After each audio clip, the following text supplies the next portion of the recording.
France faces a deepening crisis. Political instability is soaring, the economy is in chaos, and its debt is rapidly accelerating. The national budget deficit has ballooned, and the country could soon face a governmental void. For the first time ever, the French national debt has exceeded $4 trillion, surpassing the value of its entire annual economic output. While other European nations have higher debt to GDP ratios, France's situation is different. As Europe's second largest economy, it accounts for almost a fifth of the entire Eurozone.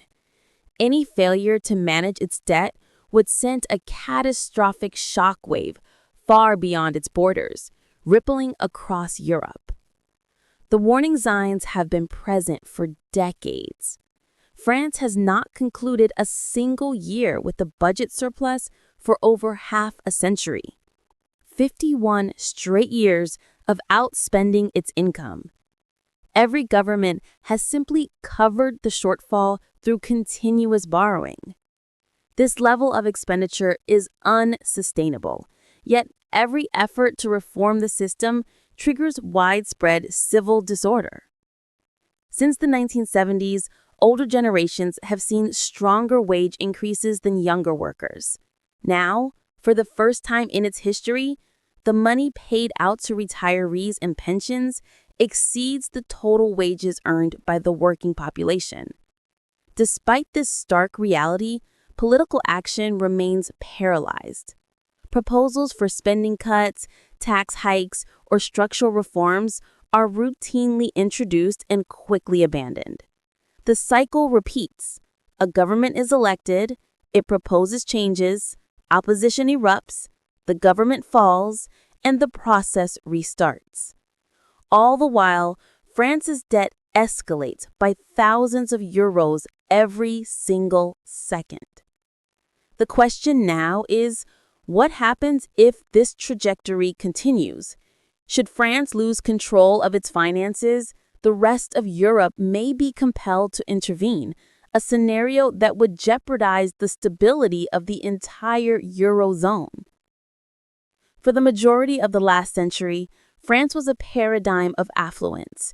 It established one of the world's most generous welfare systems, comprehensive state coverage for medical expenses, unemployment benefits for those who lose their jobs, a guaranteed retirement pension, and free education from preschool through university. This commitment, the promise of state protection from every stage of life, became central to the French national identity. For decades, the model seemed to function. Economic growth was robust, living standards were high, and France established itself as Europe's second biggest economy, behind Germany. The system was lauded internationally as proof that a dynamic capitalist economy could coexist with a powerful social safety net. However, this came at a huge cost, financed through continuous debt. In fact, deficits have been the norm every single year since 1974. This reliance on debt was manageable at the beginning. Borrowing to fund growth is not inherently bad, and for decades, France was strong with the young workforce contributing to make its generous benefits appear sustainable. But these benefits became an entitlement, an expectation that the state would intervene for healthcare, pensions, and employment support. Over time, this promise became harder to uphold. By the 1990s, the ratio of workers to retirees had dropped from 5-1 to just 3-1. Pensions and healthcare began consuming a larger share of the budget, while the tax base funding them began to shrink. The creation of the Eurozone initially shielded France, driving borrowing costs down to historical lows. Politicians began relying on cheap debt instead of implementing difficult reforms, preferring to avoid sparking protests. The system appeared stable, but it was becoming increasingly fragile beneath the surface. The illusion was shattered in 2008 when the global financial crisis forced France to spend billions on economic recovery. As unemployment rose, the system's financial flow reversed, less tax revenue coming in and far more money being paid out in support. In only 2 years, France's debt soared from about 60 to 80% of GDP, a severe warning sign. However, unlike Greece or Spain, which were forced into painful bailouts, France managed to escape the spotlight and felt no urgent pressure to change. Instead of tightening its budget, the country took advantage of the European Central Bank's low interest rates, making borrowing painless again. They doubled down on debt, but the underlying conditions had changed. The population was older, the workforce smaller, and spending continued to climb. The artificially cheap interest rates concealed the escalating problems. This unsustainable gamble ended with the arrival of the pandemic. As the economy froze, France had no alternative but to pour hundreds of billions into emergency healthcare, furloughs, and state-guaranteed loans. When the crisis subsided, the debt had surged past 110% of GDP. For the first time since World War II, the country owed more than it produced. This moment broke the illusion. The French debt crisis became a tangible reality. The welfare state had become too costly to operate without continuous borrowing, and the pandemic pushed the system over the precipice. France is now stuck in a financial spiral, unable to find a clear path out. The generous welfare state was designed for an era of cheap borrowing and economic booms, a world that no longer exists. Interest rates are rising, the economy is slowing, and funding state-provided healthcare, pensions, and benefits is now significantly more expensive. France stands out as the developed nation that spends the most on its public sector. 57 cents of every euro produced goes toward public services. Last year's deficit was 167 billion euros. Crucially, over 50 billion of that amount was not spent on hospitals or schools, but simply on interest payments to service past debts. Total overspending is about 6% more than the economy generates, nearly double the EU's stability limit of 3%. The deficit continues to rise because most of France's money is committed to recurring obligations that cannot be cut without provoking a crisis. The single largest expense eating the system alive is pensions. France spends more on pensions than almost any other country, with the total price tag exceeding 350 billion euros last year, 14% of the entire economy. Pensions now cost the state more than the combined expenditure on education, defense, and transport. The fundamental problem is the shift in the balance between workers and retirees. When the system was established, less than 15% of the population were retired. That figure has already jumped to 22%. And by 2050, nearly 30% of the population is expected to be retirees.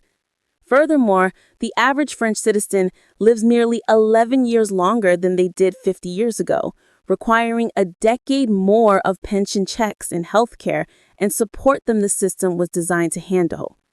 The French pension system operates on a pay-as-you-go basis. Beyond the decrease in workers, productivity, once among the strongest in Europe, has dropped sharply. Many young people stay in school longer to acquire advanced degrees, but the corresponding jobs are often not available. Nearly a quarter of graduates find employment that does not require their level of education. Consequently, output per worker is falling. The problem is twofold. Fewer people are shouldering the tax burden, and each one is contributing less than before.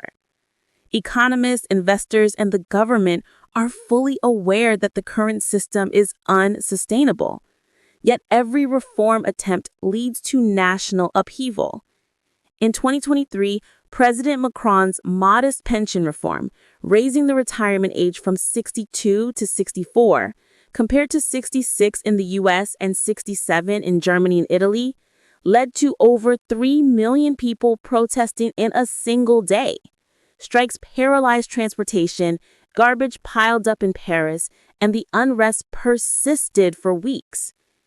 Even though economists largely agreed the reform was necessary, almost 70% of the public opposed it. When Parliament resisted, Macron forced the bill through using a constitutional loophole, which only intensified public anger and caused his approval ratings to collapse. Although the reform technically passed, the political cost was enormous. Macron's party lost its parliamentary majority, making the government too weak to pursue any other significant changes. These struggles are not unique to Macron. Every previous president who attempted pension reform ran into the same political and public wall. This is the inescapable trap of the French system. Reforms are desperately needed, but any move to pass them results in political collapse or public revolt. Since 2022, France has seen 5 prime ministers, and no reform has been lasting. Investors are closely observing the rising debt, the aging population, and the politically gridlocked government. Confidence is visibly slipping. For decades, France was one of Europe's safest debtors, a productive economy second only to Germany, and lending to it was considered risk-free. However, as debt problems mount, lending is no longer cheap. France's interest rates are now rising because investors demand higher returns for the increased risk. These warnings are now showing up in financial markets. Credit rating agencies have downgraded France to its lowest score in modern history. Market confidence has cratered, so much so that it is now just as expensive for France to borrow money as it is for Italy. The numbers France is currently facing look eerily similar to past crises. Just before Greece's crisis erupted in 2010, its 10-year bonds were trading at approximately 3.3%. France is currently sitting at almost the same level. Back then, it only took a slight drop in confidence and a wave of selling for Greece's borrowing costs to spiral out of control. This is the risk France is now flirting with. As long as investors maintain faith, the system can limp along. But the moment they deem French debt unsafe, the spiral could accelerate at a frightening speed. When the Eurozone's second largest economy begins to look unstable, it undermines the stability of the entire European project. France is too large to fail. It represents 20% of the entire Eurozone. If it runs into serious trouble, a bailout might be impossible, given its 3.3 trillion euro debt pile. The euro was founded on the promise that every member state would control its finances to ensure currency stability, setting strict rules: deficits below 3%, and debt below 60% of GDP. France and others are no longer following these rules. If France cannot manage its finances, it erodes the entire system's credibility. France is simply too big to be allowed to collapse. If markets push its borrowing costs to a breaking point, the European Central Bank would likely step in to buy French bonds and prevent a panic. However, this kind of rescue would set a dangerous precedent, as other states would demand the same treatment. The Eurozone would no longer be held together by fiscal discipline, but by the ECB's balance sheet, a line Europe has never dared to cross. The uncomfortable truth is that Europe has no playbook for this. It managed bailouts for smaller economies like Greece, Ireland, and Portugal, but France is almost 10 times the size of Greece. If France tips into crisis, the Eurozone would face an impossible choice: either execute a bailout and risk political opposition in fiscally conservative nations like Germany and the Netherlands, or refuse to act and allow one of its founding pillars to collapse. Either choice jeopardizes the euro itself.